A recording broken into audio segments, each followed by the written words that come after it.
అంటారు. అర్జునుడికి సారథ్యం చేయడానికి పగ్గాలు పట్టుకుని రథం నడుపుతూ ఉంటే ఆ ముందు విడుతున్న గుర్రాల డెక్కల మించి పైకి రేగిన ధూళి కృష్ణ పరమాత్మకి చెమట పడితే ఒంటి నిండా ధూళి పడిపోయింది. భీష్ముడు ప్రయోగించిన అస్త్రాల దెబ్బలు వచ్చి తగిలితే ఒంట్లోంచి నెత్తురు కారింది.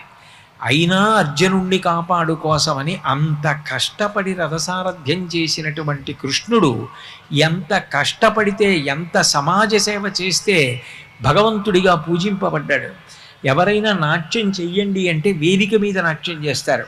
ఆయన 101 పడగలు ఉన్నటువంటి కాళీయుడి యొక్క పడగల మీదకెక్కి యమునా నది జలాలు ఆవులు తాగితే మరణించకుండా ఉండాలని భయంకర సర్పం కాళీయుణ్ణి యమునా నది నుంచి సముద్రానికి పంపించేయాలని వెస దామోదరుపాదఘాతనకతుల్వేవేల చందంబులన్ ప్రసభాటోపమజోప బాపపణ భృచ్చటామండలం వసహం వై పగిలి